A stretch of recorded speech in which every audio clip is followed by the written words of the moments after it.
हाँ जी बच्चों, तो आगे ईथर पढ़ते हैं। देखो भाई, हमारा ख़त्म हो गया था बेटे अल्कोहल्स एंड फिनॉल्स, तो अब आगे हम लोगों को पढ़ना है बेटे ईथर। आप लोगों का जो नेक्स्ट चैप्टर है उसका नाम रहेगा ईथर। ईथर का जनरल फार्मूला क्या होता है बेटे? +2। ईथर का जनरल फार्मूला होता है ROR। ईथर का जनरल फार्मूला रहेगा ROR। ROR ले लो आप, या ROR डैश बोल लो, वो कोई चक्कर नहीं है।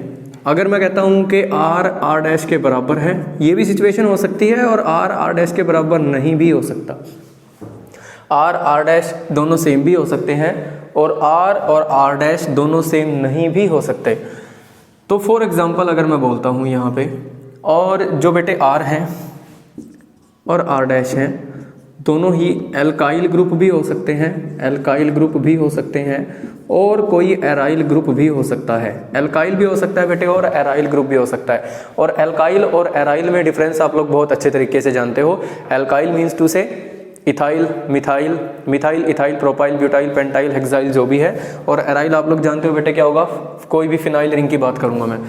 अब मैं लेता हूं यहाँ पे CH3OCH3। अब देखो मैंने दोनों ग्रुप यहाँ पे सेम ले लिए, दोनों तरफ मैंने मिथाइल ले लिया बेटे, तो इसको क्या बोला जाएगा? इसको बोला जाएगा डाई मिथाइल ईथर। इसको बोला जाएगा डाई मिथाइल ईथर। ठीक है, या बोल सकता हूं मिथॉक्सी मीथेन, या क्या बोल सकता हूं मैं? मिथॉक्सी मीथेन भी बोल सकता हूं, मिथॉक्सी मीथेन।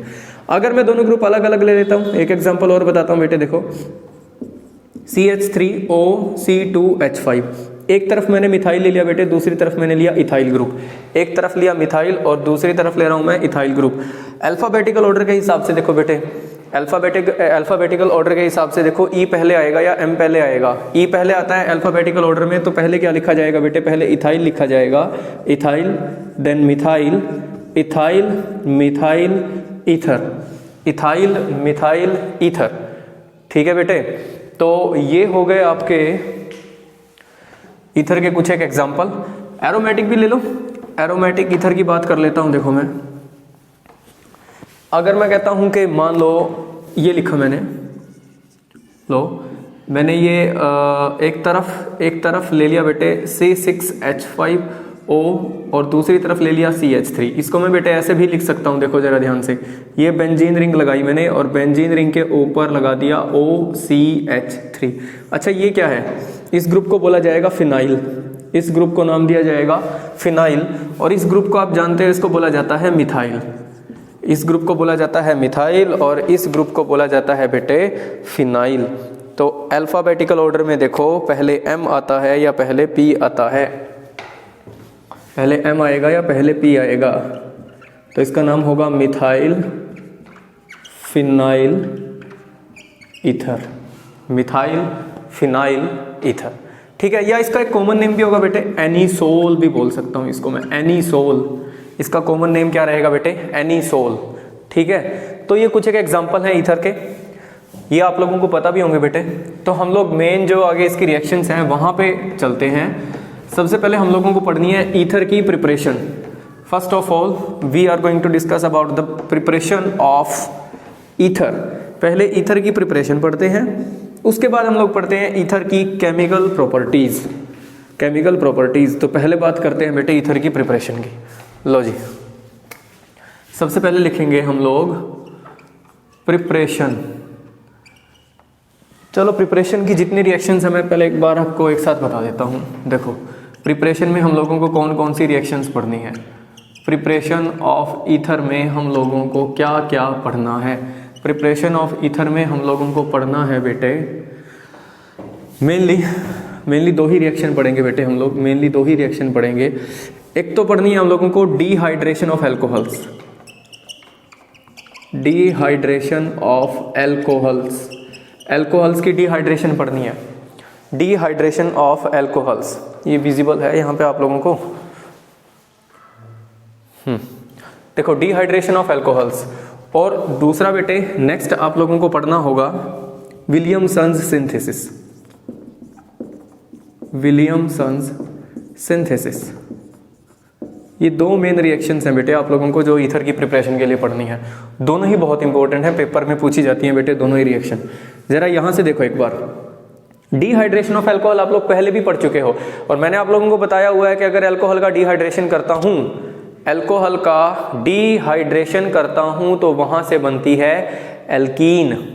वहाँ से क्या बनेगी बेटे? एल्कीन। वाटर का मॉलिक्यूल बाहर निकल जाएगा तो बन जाएगी एल्कीन। अब लेकिन सर यहाँ तो बना रहे हैं ईथर, तो डिहाइड्रेशन ऑफ अल्कोहल का यहाँ पे क्या मीनिंग हुआ? बेटे बहुत ही इंपॉर्टेंट चीज़ है, इसको ध्यान रखना, इसको ध्यान रखना। मैं यहीं लिखवा देता हूँ ये चीज़। देखो ज़रा, मान लो अगर मैं ले लेता हूँ इथेनॉल, इथेनॉल और मैंने एक्सेस में ले लिया concentrated H2SO4 sulphuric acid. Ethanol और एक्सेस में मैंने लिया कंसंट्रेटेड H2SO4। टेम्परेचर मैंने रखा 433 से 443 केल्विन। तो यहाँ बन जाती है बेटे एल्कीन, यहाँ बन जाती है एल्कीन और वाटर मॉलिक्यूल निकल जाता है बाहर। ये रिएक्शन पढ़ाई थी आप लोगों को। अल्कोहल किसके साथ रिएक्शन? कंसंट्रेटेड H2SO4 के साथ रिएक्शन। टेम्परेचर 433 से 443 केल्विन हम लोगों को मेंटेन रखना है, तो वहाँ से एल्कीन बन जाएगी। लेकिन अगर मैं क्या ले लेता हूँ, इथेनॉल ले लेता हूँ, एक्सेस इथेनॉल ले लिया मैंने, इथेनॉल को ले लिया मैंने एक्सेस में और साथ में क्या ले लिया बेटे? कंसंट्रेटेड H2SO4, कंसंट्रेटेड H2SO4 ले लिया। अब यहाँ पे टेम्परेचर का खेल है बेटे, मैं यहाँ 413 केल्विन टेम्परेचर रखना पड़ेगा मेरे को, 410, 412, 415 कुछ ये रेंज रहती है, ठीक है। यहाँ अल्कोहल एक्सेस में लेना है, अल्कोहल एक्सेस में ले लिया। कंडीशंस देखो मैंने क्या चेंज करी हैं, अल्कोहल एक्सेस में ले लिया, कंसंट्रेटेड H2SO4 लिया है and we have to change the temperature from 433 to 413 kelvin, ठीक है। तो बेटे यहाँ से बन जाएगा ईथर, बन जाता है यहाँ से, और वाटर का मॉलिक्यूल निकल जाता है बाहर। यहाँ से ईथर बन जाएगा और वाटर का मॉलिक्यूल निकल जाएगा बाहर। ये बहुत इंपॉर्टेंट है, हम लोगों को अभी पढ़ना है। ये मैं आप लोगों को पहले पढ़ा चुका, जब एल्कीन बनाई थी हम लोगों ने, जब एल्कीन बनाई थी अल्कोहल वाले चैप्टर में। और ये है बेटे विलियमसन सिंथेसिस, करवाएंगे ये भी, तो इसको नोट कर लेना और आगे बढ़ते हैं। फिर सबसे पहले पढ़ते हैं dehydration of alcohol in acidic condition for the formation of ether. Dehydration of alcohol in acidic condition for the formation of ether, for the formation of ether. तो देखो बेटे,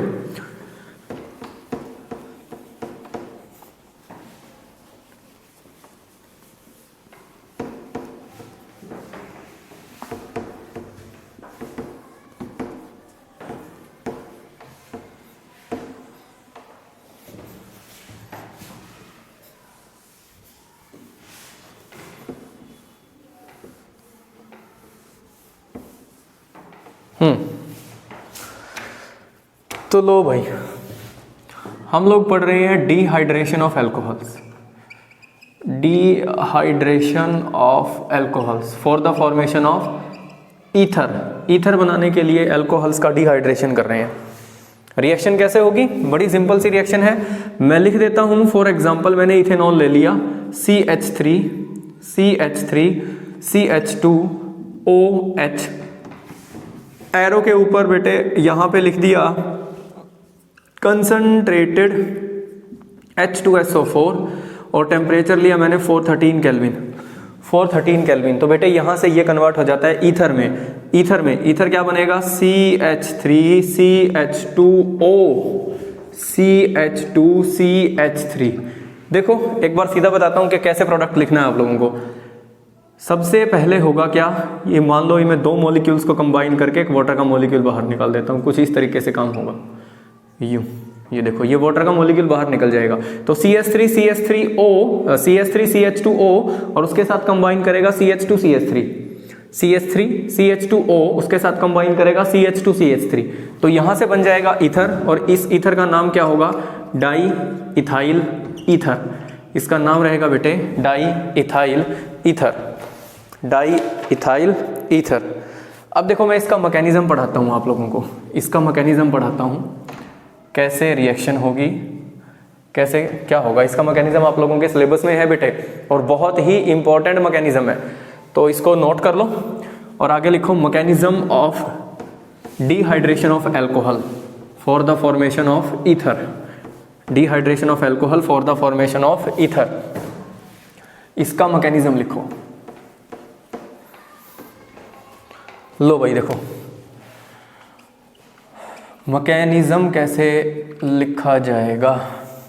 देखो बेटे मैंने आप लोगों को एक बात बताई हुई है +2 कि अल्कोहल के साथ जब भी मैं एसिड लूंगा तो पहले स्टेप में ही प्रोटोनेशन होगा। पहला ही स्टेप क्या होगा? प्रोटोनेशन होगा। जैसे हम लोग मैकेनिज्म पढ़ रहे थे डिहाइड्रेशन ऑफ एल्कोहल का for the formation of alkene, बिल्कुल वैसे ही चलना है। वहां भी पहले स्टेप में क्या हुआ था? प्रोटोनेशन हुआ था। और यहां भी पहले स्टेप में क्या होगा? प्रोटोनेशन होगा। तो पहला स्टेप आप लोग लिखोगे स्टेप 1 आप लोग लिखोगे protonation of alcohol, protonation of alcohol, alcohol का प्रोटोनेशन करेंगे सबसे पहले, प्रोटोनेशन ऑफ एल्कोहल। और प्रोटोनेशन आप बहुत अच्छे तरीके से जानते हो कैसे करना है। अरे बड़ा सिंपल होता है बेटे, CH3 CH2O 2 लोन पेयर आ जाते हैं H, और एसिड क्या देगा? H+ देगा, एसिड देगा H+, एसिड देगा H+। तो बेटे मैं लिख देता हूँ यहाँ इक्विलिब्रियम की कंडीशन रहेगी साथ में, मैं नीचे की तरफ दिखा देता हूँ कुछ ऐसे। लो इक्विलिब्रियम की कंडीशन रहेगी और ये ऑक्सीजन अपना लोन पेयर डोनेट करेगा किसको? H+ को। तो ये इथेनॉल था, तो ये क्या बनेगा यहाँ पे? ये बनेगा CH3 CH2 ऑक्सीजन पे प्लस चार्ज H और H। इसको बोला जाएगा क्या? इसको बोला जाएगा प्रोटोनेटेड ईथर। इसको नाम दिया जाएगा प्रोटोनेटेड ईथर।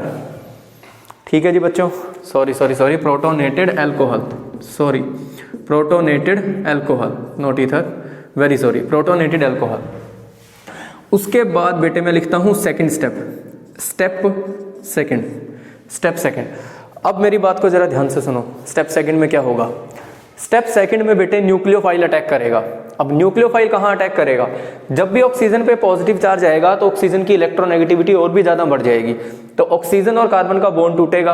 अरे बेटे H+ का, अब ऑक्सीजन के जितने भी बॉन्ड बने हुए हैं ना, ऑक्सीजन कोई भी अपना एक बॉन्ड यहां से तोड़ना चाहेगा फॉर गेटिंग स्टेबल, है ना। अब देखो ये बॉन्ड तो टूट नहीं सकता, क्योंकि अगर ये बॉन्ड टूटा तो रिएक्शन वापस चली जाएगी। अरे H+ निकल जाएगा ना वापस से। अब अगर H+ निकल गया वापस तो प्रोटोनेशन करने का फायदा क्या हुआ? तो बॉन्ड कौन सा टूटेगा? कार्बन और ऑक्सीजन का बॉन्ड टूटेगा। कार्बन और अगर ऑक्सीजन का बॉन्ड टूटा, कार्बन और ऑक्सीजन का बॉन्ड टूटा, तो ये तो इलेक्ट्रॉन चले जाएंगे ऑक्सीजन की तरफ। तो यहां से कौन सा मॉलिक्यूल बाहर निकल जाएगा बेटे? यहां से कौन सा मॉलिक्यूल बाहर निकल जाएगा? वाटर का मॉलिक्यूल बाहर निकल जाएगा। कार्बन पे कैसा चार्ज आएगा? पॉजिटिव आएगा। कार्बन पे कैसा चार्ज आएगा? पॉजिटिव आएगा। तो सेकंड स्टेप क्या होगा? Nucleophilic attack. Nucleophilic attack by alcohol molecule, alcohol molecule on protonated alcohol molecule. अरे है ना, protonated alcohol molecule, alcohol molecule attack करेगा प्रोटोनेटेड अल्कोहल मॉलिक्यूल पे। तो कैसे होगा न्यूक्लियोफिलिक अटैक? देखो जरा, मैं ये ले लेता हूं CH3 CH2OH, ये एक अल्कोहल का मॉलिक्यूल आ गया, और ये दूसरे अल्कोहल के मॉलिक्यूल पे अटैक करेगा बेटे, न्यूक्लियोफिलिक अटैक। दूसरे अल्कोहल के मॉलिक्यूल पे न्यूक्लियोफिलिक अटैक करेगा। मैं इसको वहां लिख देता हूँ, वहां विजिबल होगा आप लोगों को सही ढंग से। मैं यहाँ लिख देता हूँ इसको। एक अल्कोहल का मॉलिक्यूल ले लिया मैंने CH3 CH2OH, और ये दूसरे अल्कोहल के मॉलिक्यूल पे न्यूक्लियोफिलिक अटैक करेगा, CH3 CH2 और ऑक्सीजन पे प्लस चार्ज। बेटे ये प्रोटोनेटेड अल्कोहल है, ये अनप्रोटोनेटेड अल्कोहल है, तो ये ऑक्सीजन का लोन पेयर अटैक करेगा इस कार्बन पे, और यहां से निकल जाएगा वाटर का मॉलिक्यूल बाहर। समझ रहे हो? तो देखो ये स्टेप कैसा हुआ? ये स्टेप हुआ slow step, this is called slow step, और ये है rate determining step of the reaction. अच्छा, कौन से मैकेनिज्म से जा रहा है? SN2 मैकेनिज्म से जा रहा है, bimolecular nucleophilic substitution, SN2 bimolecular nucleophilic substitution, bimolecular nucleophilic substitution. अरे एक मॉलिक्यूल दूसरे मॉलिक्यूल पे बैक साइड अटैक कर रहा है, अरे ठीक है ना, वो बता रखा है आप लोगों को सब। तो ये क्या आएगा यहाँ? CH3 CH2 ऑक्सीजन पे प्लस चार्ज आया, देखो जरा ध्यान से। अब इस ऑक्सीजन पे प्लस चार्ज आया और इसके साथ H लगा हुआ है, और ये आगे जुड़ गया CH2 CH3 के साथ, CH2 CH3 के साथ, और वाटर का मॉलिक्यूल निकल गया बाहर। और वाटर का मॉलिक्यूल निकल गया बाहर यहाँ से। तो ये हुआ बेटे प्रोटोनेटेड एल्कोहल के ऊपर attack by unprotonated alcohol. Step third आएगा बेटे यहाँ से, step third is the loss of proton, loss of proton. ये जो प्रोटोन है, ये जो H प्लस है, ये यहाँ से निकल जाएगा। जरा देखो ये क्या बन गया, अगर ये H प्लस मैं यहाँ से निकाल देता हूँ, ईथर बन गया कि नहीं, ROR। अरे ईथर बन जाता है कि नहीं बन जाता, तो ये भी ईथर ही है बेटे। इसको मैं बोलूँगा प्रोटोनेटेड ईथर, ये है प्रोटोनेटेड ईथर, इसको बोला जाएगा प्रोटोनेटेड ईथर। ठीक है, तो प्रोटोनेटेड ईथर से बेसिकली हम लोगों को प्रोटोन को बाहर निकालना है for the formation of ether. अब वो काम कौन करेगा, अल्कोहल करेगा। मैंने बोला इस रिएक्शन के अंदर आप लोगों को अल्कोहल एक्सेस में लेना है, अल्कोहल एक्सेस में लेना है। एक अल्कोहल का मॉलिक्यूल यहाँ यूज होगा सबसे पहले प्रोटोनेशन के लिए, उसके बाद क्या होगा, नेक्स्ट स्टेप में अल्कोहल का मॉलिक्यूल ही न्यूक्लियोफिलिक अटैक करेगा। ठीक है, और थर्ड स्टेप में डीप्रोटोनेशन भी कौन करेगा, डीप्रोटोनेशन भी कौन करेगा, अल्कोहल का ही मॉलिक्यूल करेगा। कैसे करेगा, CH3 CH2 ऑक्सीजन पे प्लस चार्ज H, इधर आ गया CH2 CH3 और सामने से कोई दूसरा अल्कोहल का मॉलिक्यूल आ गया बेटे लो CH2 CH3, ऑक्सीजन पे लोन पेयर है और ये लोन पेयर यहाँ से H प्लस ले लेंगे, ये लोन पेयर यहाँ से क्या लेंगे, H प्लस लेंगे। अगर लोन पेयर यहाँ से H प्लस ले लेता है बेटे, लोन पेयर अगर यहाँ से H प्लस ले लेगा तो ये इलेक्ट्रॉन वापस से ऑक्सीजन के ऊपर जाएंगे और ये कैसा स्टेप हो जाएगा, ये हो जाएगा fast step, fast step. Last step है बेटे रिएक्शन का, तो होगा क्या, CH3 CH2 ऑक्सीजन और आगे क्या जुड़ा हुआ है, CH2 CH3, बन गया ईथर। अरे ईथर बन गया, ठीक है, और साथ में क्या बनेगा, साथ में क्या बनेगा,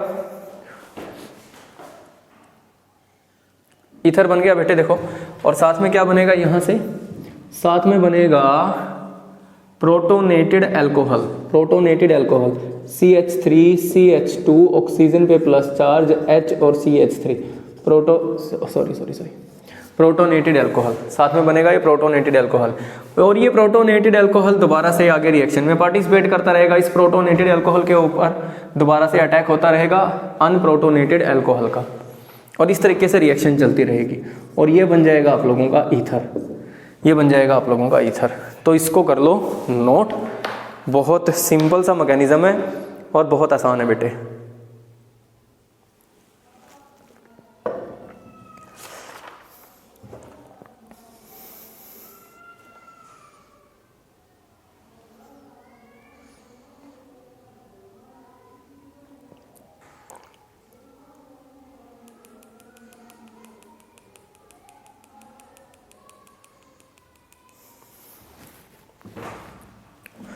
हाँ जी बच्चों, आगे बढ़ते हैं, देखो आगे बढ़ते हैं, ये नोट कर लेना बेटे सारा, आगे बढ़ते हैं।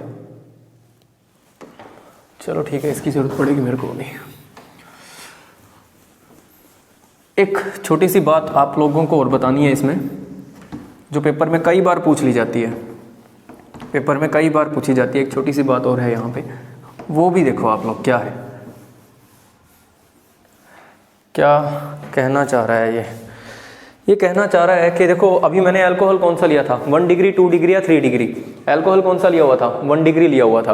अरे 1 डिग्री अल्कोहल लिया था कि नहीं, मान लो अगर उसने अल्कोहल 2 डिग्री लिया होता इस रिएक्शन में, 2 डिग्री अल्कोहल कैसे लिखा जाता, CH3 CH3OH H।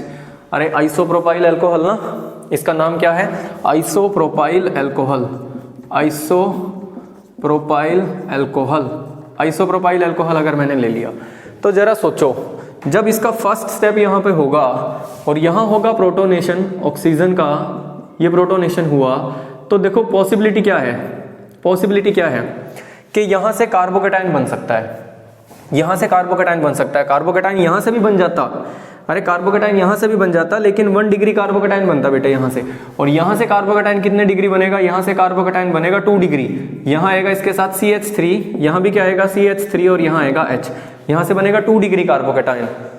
ठीक है, और आप लोग जानते हो 2 डिग्री कार्बोकेटाइन ज्यादा स्टेबल है as compare to 1 degree carbocation. और अगर आ गया होता यहाँ पे 3 डिग्री अल्कोहल तो दिक्कत और भी हो जाती, दिक्कत और भी हो जाती बच्चों। ये अगर मैंने 3 डिग्री कार्बोकेटाइन लिया तो प्रोटोनेशन होता H, और 3 डिग्री अल्कोहल लिया तो यहाँ से बन जाता 3 डिग्री कार्बोकेटाइन।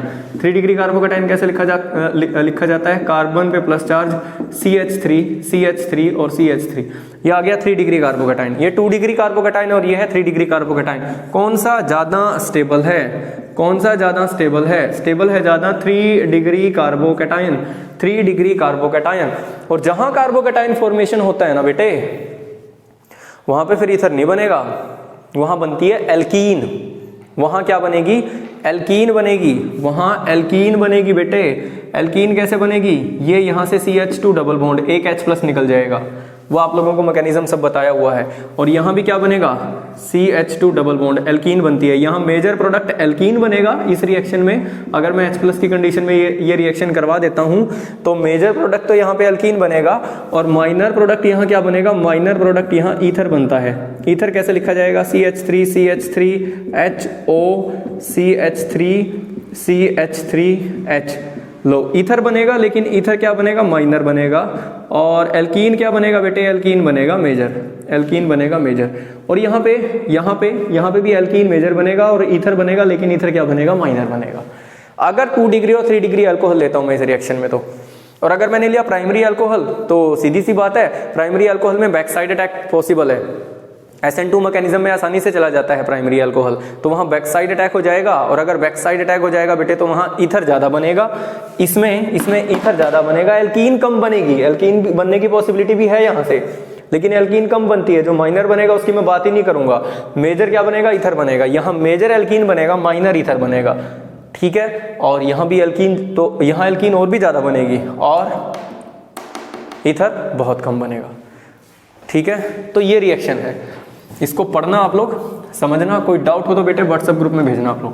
अब देखो आगे बात करते हैं हम लोग।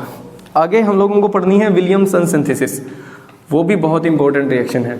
विलियमसन सिंथेसिस वो भी बहुत ही इंपॉर्टेंट रिएक्शन है। विलियमसन सिंथेसिस बता देता हूँ, देखो मैं आप लोगों को विलियमसन सिंथेसिस क्या कहती है।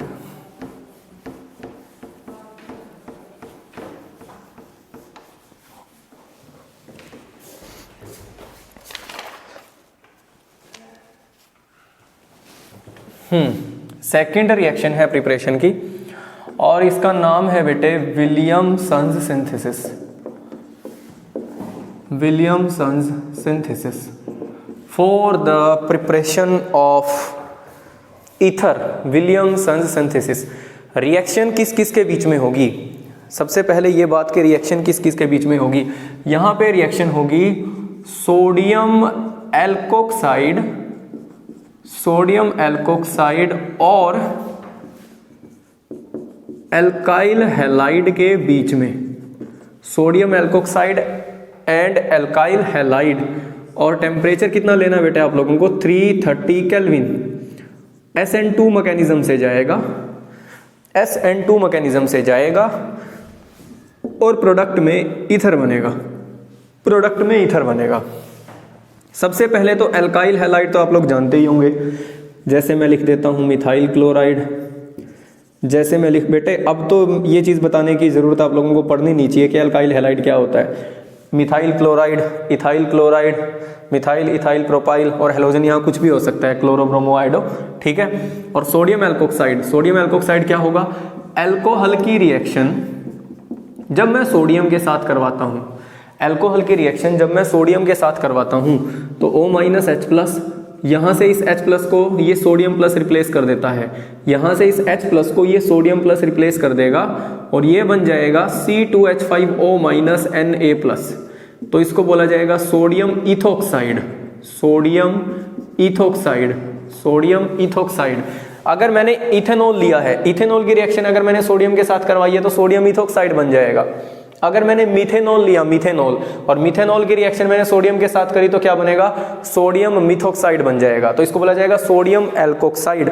सोडियम एल्कोक्साइड किसी भी अल्कोहल की रिएक्शन, किसी भी अल्कोहल की रिएक्शन सोडियम के साथ करूंगा तो उसका एल्कोक्साइड बन जाएगा, उसको बोला जाएगा सोडियम एल्कोक्साइड। इथेनॉल की रिएक्शन मैंने सोडियम के साथ करी तो सोडियम इथोक्साइड बन गया।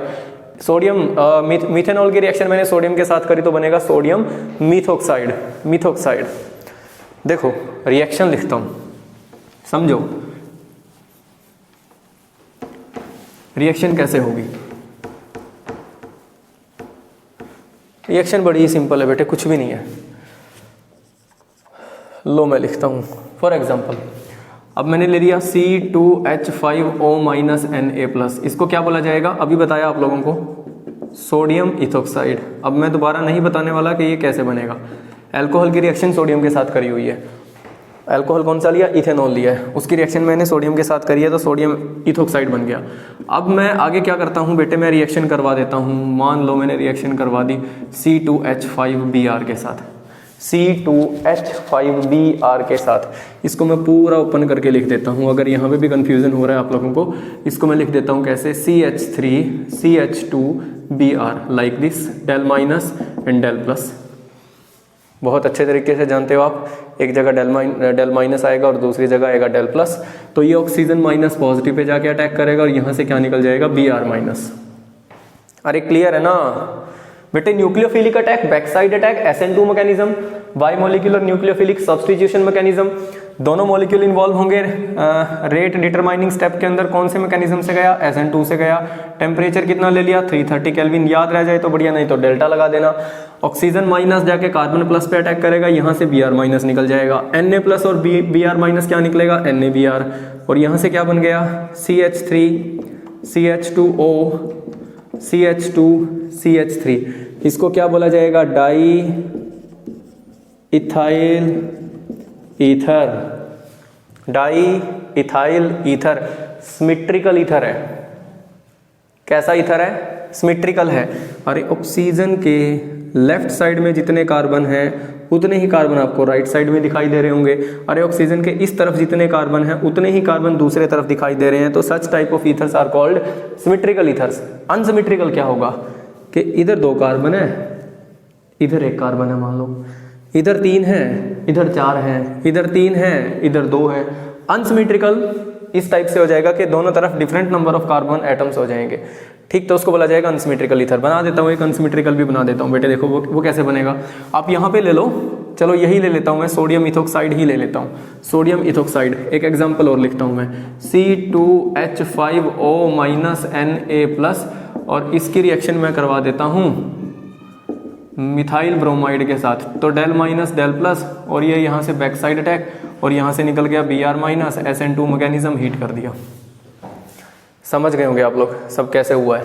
तो ये क्या बन गया, C2H5, अरे इसको पूरा ओपन करके लिखूं क्या, कैसे लिखा जाएगा, CH3 CH2O CH3। Unsymmetrical ether है, एक तरफ इथाइल है दूसरी तरफ मिथाइल है, तो पहले इथाइल का E आएगा या मिथाइल का M आएगा, पहले E आएगा सर, तो क्या लिखा जाएगा, ethyl methyl ether, ethyl methyl ether. I think you all got it. So आगे मूव करते हैं, ठीक है भाई बच्चों। देखना बहुत इंपॉर्टेंट रिएक्शन है, बहुत ही इंपॉर्टेंट रिएक्शन है। और एग्जांपल करते हैं इसके, और भी एग्जांपल करते हैं आपकी जो NCERT वगैरह में दिए हुए हैं, और एग्जांपल डिस्कस करते हैं हम लोग।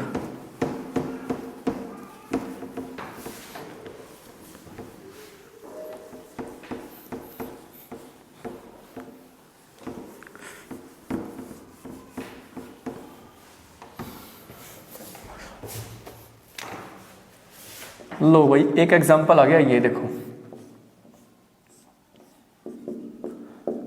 O-Na+। अब ये क्या है भाई, ये सोडियम फिनॉक्साइड है बेटे। किससे बना है, ये बना है फिनॉल से। फिनॉल की रिएक्शन सोडियम के साथ करवाई हुई है, तो सोडियम यहाँ से H+ को रिप्लेस कर देगा, तो ये क्या बनेगा बेटे, ये बनेगा सोडियम फिनॉक्साइड। अरे क्या बनेगा, सोडियम फिनॉक्साइड। अरे जैसे अल्कोहल की रिएक्शन सोडियम के साथ करवाता हूं तो बेटे वहां से बनता है सोडियम एल्कोक्साइड, ऐसे फिनॉल की रिएक्शन जब मैं सोडियम के साथ करवाऊंगा तो वहां से बनेगा सोडियम फिनॉक्साइड, सोडियम फिनॉक्साइड। तो ये ले लिया मैंने सोडियम फिनॉक्साइड, ठीक है जी, और सामने मैं ले लेता हूं CH3Br, और एरो के ऊपर आ गया SN2, वो तो नहीं लिखेगा, आप लोगों को पता होना चाहिए। डेल्टा कंडीशन दे दी, डेल प्लस और डेल माइनस, ये बेटे बैक साइड अटैक, और यहाँ से निकलेगा Br माइनस। आप लोग जानते हो बहुत अच्छे तरीके से। तो ये आ गई रिंग और रिंग के ऊपर आ गया OCH3 मिथाइल फिनाइल ईथर। आप लोगों को अभी बताया था थोड़ी देर पहले। ये इसका कॉमन नेम क्या था? एनिसोल। कॉमन नेम क्या था? एनिसोल। और बाहर निकल जाएगा NaBr। NaBr। क्लियर है बेटे? बहुत ही सिंपल सी रिएक्शन है लेकिन इंपॉर्टेंट है, इंपॉर्टेंट रिएक्शन है। आगे देखो एक रिएक्शन और बताता हूँ। आगे देखो एक रिएक्शन और डिस्कस करते हैं। लो भाई, नेक्स्ट एग्जांपल देखो। मान लो एक रिएक्शन आपको इस तरीके से मिल जाती है CH3O Na+। इसका नाम क्या है? सबसे पहले तो ये बताओ। सोडियम मिथॉक्साइड बोला जाएगा बेटे, सोडियम मिथॉक्साइड। सोडियम मिथॉक्साइड बोला जाएगा। मिथेनॉल की रिएक्शन सोडियम के साथ करवाई, सोडियम मिथॉक्साइड बन गया। अब उसकी रिएक्शन करवा रहा हूं मैं, और मैं एरोमेटिक, ये देखो ये मैंने रिंग ले ली और इसके ऊपर कोई भी मैं हेलोजन लगा देता हूँ। कोई भी एराइल हैलाइड ले लिया मैंने, एराइल हैलाइड। लो लो लो लो, क्लोरोबेंजीन को तो जानते हो ना। देखो अभी तक मैं क्या ले रहा था बेटे? यहाँ पे मैं अभी तक ले रहा था CH3Cl या CH3Br। एल्काइल हैलाइड ले रहा था मैं अभी तक, एल्काइल हैलाइड। अभी मैंने क्या लिया? अभी मैंने लिया एराइल हैलाइड। अभी मैंने लिया aryl halide. Aryl halide, alkyl halide नहीं ले रहा बेटे, एराइल हैलाइड ले रहा हूं मैं, ठीक है। और मैं चाहता हूं कि यहां से ईथर बन जाए। मैं चाहता हूं कि यहां से ईथर बन जाए, यहां से बन जाए ईथर। चलो इसको मैं साथ में अभी लिखा रहने देता हूं, एक्सप्लेन करते हैं इसको। CH3Cl के साथ। अब देखो यहां प्रॉब्लम क्या होगी? यहां ये सब ठीक है, क्लोरीन की इलेक्ट्रोनेगेटिविटी कार्बन से ज़्यादा है सर, तो यहाँ डेल प्लस रहेगा और यहाँ डेल माइनस रहेगा। ये सब चीज़ें तो ठीक है, और ये न्यूक्लियोफिलिक अटैक हो सकता है। लेकिन प्रॉब्लम ये है बेटे कि इस कार्बन और क्लोरीन के बीच में डबल बॉन्ड करेक्टर आएगा ड्यू टू रेजोनेंस। प्रॉब्लम क्या है कि कार्बन और क्लोरीन के बीच में डबल बॉन्ड करेक्टर आएगा ड्यू टू रेजोनेंस। ये क्लोरीन के ऊपर 3 लोन पेयर हैं, तो ये अपना लोन पेयर डोनेट करेगा यहाँ पे, और ये इलेक्ट्रॉन डेंसिटी मूव करेगी यहाँ ऑर्थो पे, ठीक है। तो एक रेजोनेटिंग स्ट्रक्चर मैं आपको बना के दिखा देता हूँ, बाकी सब आप लोग खुद बना सकते हो क्योंकि आप लोगों को बताई हुई है कैसे बनती है। तो क्लोरीन और क्लोरीन पे कैसा चार्ज आएगा बेटे? पॉजिटिव। तो यहाँ डबल बॉन्ड आ गया कि नहीं आ गया? यहाँ माइनस आ जाएगा। तो कार्बन और क्लोरीन के बीच में पार्शियल डबल बॉन्ड करेक्टर आ जाता है। तो डबल बॉन्ड को तोड़ना मुश्किल है, आप लोग जानते हो। तो ये बैक साइड अटैक तो करेगा सही, लेकिन कार्बन और क्लोरीन के बीच में डबल बॉन्ड आने की वजह से कार्बन क्लोरीन बॉन्ड टूटेगा नहीं, कार्बन क्लोरीन बॉन्ड टूटेगा नहीं due to partial double bond character. लेकिन यहाँ ऐसी कोई प्रॉब्लम नहीं है, यहाँ ऐसी कोई प्रॉब्लम नहीं है। अगर ये यहाँ अटैक करता है ना तो बड़ी आसानी से बॉन्ड टूट जाता है, सिंगल बॉन्ड है कार्बन क्लोरीन के बीच में।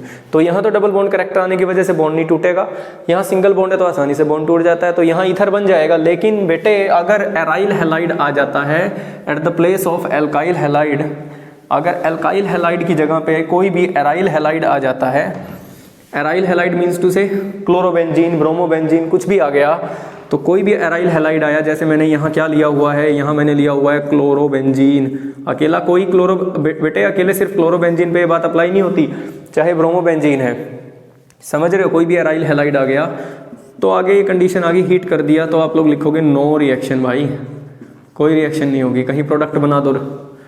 इस रिएक्शन को ध्यान रखना, इंपॉर्टेंट है, ये पेपर में पूछी जाती है कई बार। कहीं प्रोडक्ट बना दो बैक साइड अटैक करके और यहाँ से Cl निकाल दो, ये Cl और Na+ गया भाई, NaCl निकल गया और ये ऑक्सीजन माइनस जाके कार्बन के ऊपर ऐड हो जाएगा। ऐसा कुछ भी नहीं होने वाला, ऐसा कुछ नहीं होगा। कोई बैक साइड अटैक होगा लेकिन कोई डबल बॉन्ड नहीं टूटेगा, नहीं टूटेगा due to partial double bond character between carbon and chlorine.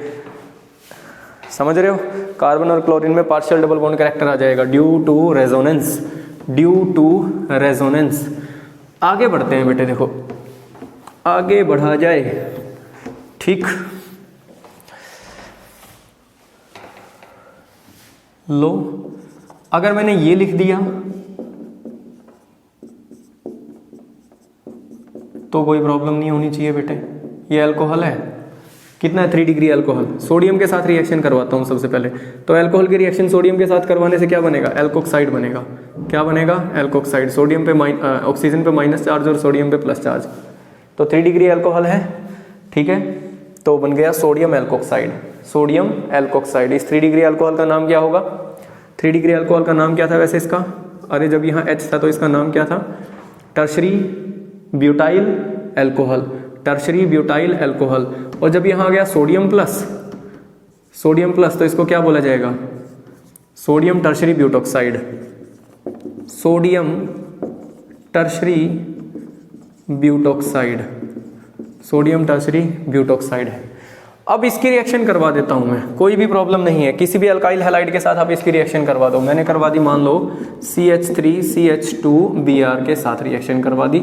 यहाँ डेल माइनस है और डेल प्लस है और ये इलेक्ट्रॉन डेंसिटी गई यहाँ कार्बन के ऊपर अटैक करेगा और यहाँ से Br माइनस बाहर निकला तो बड़ी ही आसानी से रिएक्शन हो जाएगी। लो डेल्टा कंडीशन दे दी मैंने, SN2 मैकेनिज्म से जाएगा तो होगा क्या भाई, यहाँ कार्बन CH3, यहाँ भी क्या जाएगा CH3, यहाँ जाएगा बेटे CH3 और ये आ गया ऑक्सीजन और इसके साथ क्या आएगा CH2CH3। लो ये ईथर बन जाएगा, ईथर बन जाएगा। तो इस रिएक्शन से मैं आप लोगों को बताना क्या चाह रहा हूँ बेटे, एल्कोक्साइड चाहे 1 डिग्री अल्कोहल से बना है, एल्कोक्साइड चाहे 1 डिग्री अल्कोहल से बना है, चाहे 2 डिग्री अल्कोहल से बना है, चाहे 3 डिग्री अल्कोहल से बना है, दैट डजेंट मैटर, कोई फर्क नहीं पड़ता। एल्कोक्साइड चाहे 1 डिग्री अल्कोहल से बनाया है हमने, चाहे 2 डिग्री अल्कोहल से बनाया, चाहे 3 डिग्री अल्कोहल से बनाया, कोई प्रॉब्लम नहीं आएगी रिएक्शन में। रिएक्शन में प्रॉब्लम कहाँ आएगी, एल्काइल हैलाइड। एल्काइल हैलाइड अगर हमने एरोमेटिक ले लिया, अगर हमने एल्काइल हैलाइड की जगह एराइल हैलाइड ले लिया, अगर हमने एल्काइल हैलाइड की जगह एराइल हैलाइड ले लिया तो वहाँ रिएक्शन नहीं होगी, क्योंकि वहाँ रेजोनेंस की वजह से क्या आ जाता है, पार्शियल डबल बॉन्ड करैक्टर आ जाता है। वहाँ रेजोनेंस की वजह से आ जाता है partial double bond character, partial double bond character. एक तो ये, और अगर मैं क्या कहता हूँ, एक लास्ट एग्जांपल और करते हैं इसमें, एक लास्ट एग्जांपल और करते हैं। लो अगर मान लो ये ले लिया मैंने C2H5O Na+, क्या बोलूँगा, सोडियम इथोक्साइड बोलूँगा, और इसकी रिएक्शन कर देता हूँ बेटे मैं किसके साथ, CH3Cl। अब ये क्या है, यह है tertiary butyl chloride, tertiary butyl chloride. अब इसमें प्रॉब्लम है, इसमें प्रॉब्लम ये है कि ये 3 डिग्री अल्काइल हैलाइड है, यह है 3 डिग्री अल्काइल हैलाइड, तो बैक साइड अटैक पॉसिबल नहीं है due to steric hindrance. Due to steric hindrance यहाँ बैक साइड अटैक पॉसिबल नहीं है। तो यहाँ ये नहीं होगा कि ऑक्सीजन माइनस जाएगा, कार्बन पे अटैक करेगा और Cl निकल जाएगा और ईथर बन जाएगा, नो। तो ये यहाँ पे एज अ न्यूक्लियोफाइल बिहेव करने की बजाय एज अ बेस काम करेगा, एज अ बेस काम करेगा, और यहाँ से क्या लेगा H+, और ये इलेक्ट्रॉन यहाँ और ये Cl- निकल जाएगा। क्या निकल जाएगा, Cl-। तो बनेगा क्या, यहाँ बनेगी alkene, CH3C double bond CH2CH3, alkene बनेगी बेटे, यहाँ एल्कीन बनेगी, याद रखना, समझ रहे हो। और ये इसने H+ ले लिया यहाँ से, तो ये बन गया C2H5OH, और ये Cl- और Na+ क्या निकल जाएगा, NaCl। तो अब मैं कहना क्या चाह रहा हूँ, पूरा का पूरा सार क्या निकला इतने सारे एग्जाम्पल्स करने के बाद, निचोड़ क्या निकला, अरे बेटे हम कहाँ पहुँचे, रिजल्ट कहाँ क्या रिजल्ट निकला इतने सारे एग्जाम्पल पढ़ने के बाद। रिजल्ट ये निकला कि सर जो प्रॉब्लम आती है ना वो सिर्फ एल्काइल हैलाइड के साथ आती है इस रिएक्शन में।